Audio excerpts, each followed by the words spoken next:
We're Cisco and you're watching the AU review. Well, welcome back to Sydney. Thank you. How long do you get to hang out here for? A day, 2 days. All day. We're working 3 days. all days. 2 days. Like I I don't know said, how many days. 2 days. Some days. Anyway, not long. Summer days.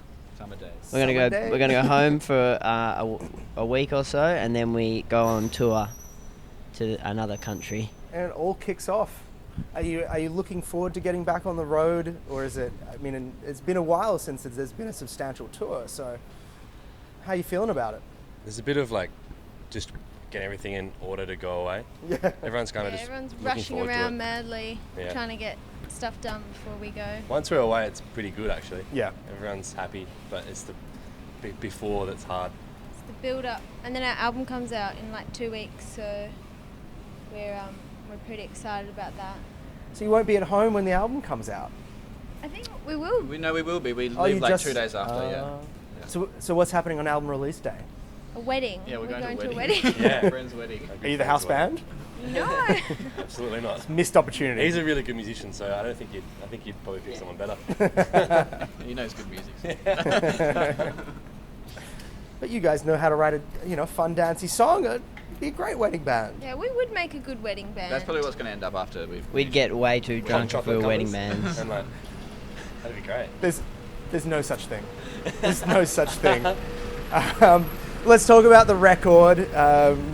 Been a while in the making. We've seen photos on the social medias over the last couple of years, even of recording songs at the back of your vans in recording studios. I guess talk me through the kind of the length of that process. Kind of when did you start working on this record, and how did it evolve from there?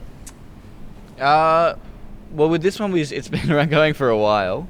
When did we start? I guess when we came off tour, the last tour at the end of 2013, we started. We set up like a little studio space in my backyard and started. We pretty much worked most days, and just got songs together, and then we kind of hit a semi-wall, and then we started working at a friend of ours.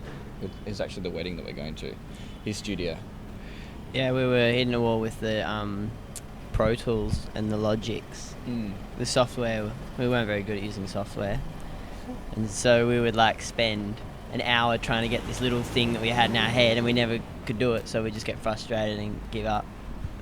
So we needed someone who actually knew what they were doing. And then we went, and then once we had all those demos down, we linked up with Stephen Schramm and finished off some songs and started some new songs and did it all at John Butler's studio in Fremantle. So that was really cool. First time we recorded like so close to home, and the first time anyone's ever got Stephen away from Melbourne. Exactly. He doesn't like to get out of the house too much. What was it like? I mean, when you record an album close to home, and a lot of bands say this, it's sometimes harder and it's sometimes easier because you don't have the disconnect from normal life. What was the experience like being able to record so close to home? Was it better or worse or? A lot easier. Yeah, we've always recorded in not Perth, so it's been good to. In Melbourne, really, isn't it? Yeah. Always Melbourne. Well, that's where Steve's from. And yeah, it was good being able to go home and then see your friends and family. But yeah, I think sometimes it did get distracting. Happy hour became an issue towards the end. But that's probably an issue anywhere you go. Don't tell us that. There are happy hours in Sydney. Izzy from the Preachers on the record. Two very different bands, but both equally wonderful. What was it like working with Izzy, and how did she get involved in the track? Well, originally I sung this small bit of that song, and Just wasn't sexy enough. Hey. Hey, it's payback. You made me look like an idiot last night. Yeah, and then we're like, we should ask Izzy. She's a really good friend of ours. She's got a great voice, And she's very sexy. and she'll get the vibe. She had it down pat. Yeah. Took her like one take, but we weren't here for the actual recording of it. Yeah, we used technology, and we just sent her the song and Stephen, our producer, to Sydney, and she just recorded it in their studio and then sent it back. That's how things are done these days. Internet. But the internet's Beautiful thing. We But should yeah. get her to sing it on Groovin The Moo. yeah. Let's keep that a little bit. I reckon we shouldn't tell Oh, too yeah, many right. people Cut- about that. That cut could it be a good idea though.